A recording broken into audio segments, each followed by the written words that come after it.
Grand Rising, doing the human design energy report for the sun, moving into the second line of gate 61.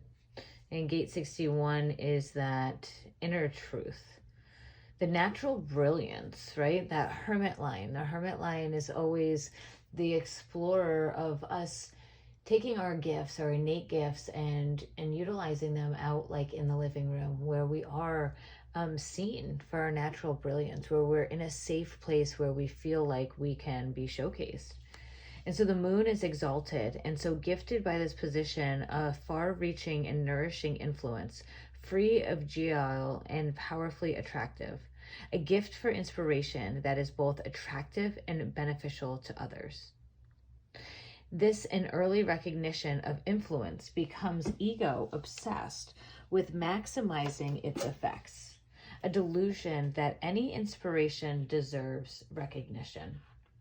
And so, really looking at that ego and that spirit, and looking at, are we trying to do this in order to be right, or are we really kind of doing this to benefit other people? And are we looking at this too in this like wondrous, playful way, right? Karen calls this that gate of wonder.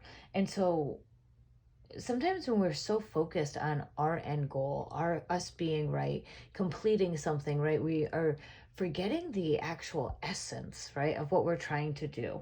And so when we can come back to that wonder and using it as inspiration to have that attractive energy, to hold on to that attractive energy, and then we will attract the right people who will benefit from it, and then therefore we'll start to grow. They'll help share our dreams, our visions, and it will naturally grow in this beneficial way.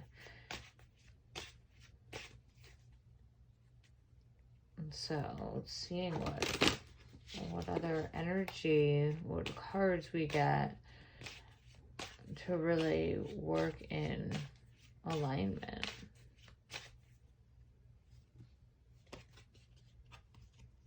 Initiation. And so knowing when to start the process, right, and get things started, but then also knowing when we need to trust and surrender to the process, right? And just because we initiated it, sometimes we need to learn to let go and let the universe take its course. And a lot of the times it can be with our attraction to others and our connections, and like, are we so focused, right, on this end game, or can we be like, okay, this is really the idea, the essence of what I want to do. Let's grab other people who want to do this and let's see where it goes, right? Maybe my idea isn't the end all be all. Can I be okay with starting and gathering the people together and then seeing where it goes? That it doesn't need to be my way or the highway, right? That we know that as long as everybody's benefiting, learning from it, and getting some nourishment from it, then it is going to continue to grow. It's going to change. It's working on that soul purpose. And so not getting so stuck sometimes in that, and that sometimes is that inner truth, right? And realizing that we started this to inspire others. We started this to help others and to guide others. And so sometimes we need to humble ourselves and relax into it and realize that,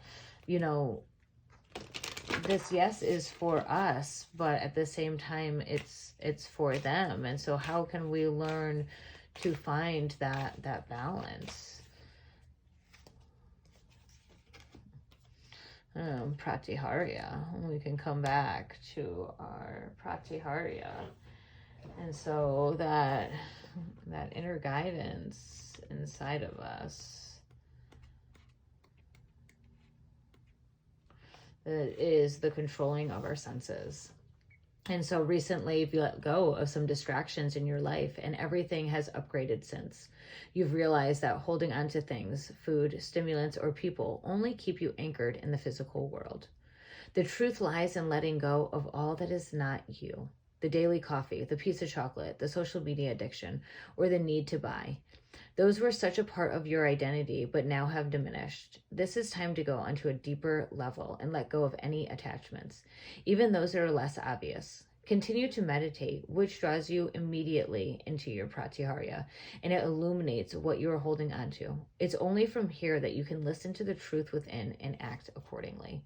And yes, in this inner truth, in this natural brilliance, we do need to learn how to let go and not fall into these traps and not fall into the distraction or the addiction or what our assumption is that it needs to be, and allow the process to work and work with that non-attachment, right? It's really trusting and knowing that everything plays a stage, and that when we can control the senses, when we can really listen to the feelings and the urges and the sensations in the body, and we just go along with that, and we meet the people we meet, and we're like, wow, we sparked this with one another, we initiated this, and then we allow each other to fly and to flourish in our own way if that's what needs to happen, right? But we don't have this attachment. And so it really is looking at this inner truth and coming with this wonder, this play. And what if we just let go? And what if we didn't have so much attachment? That what if, coming back to that curiosity, that wonder.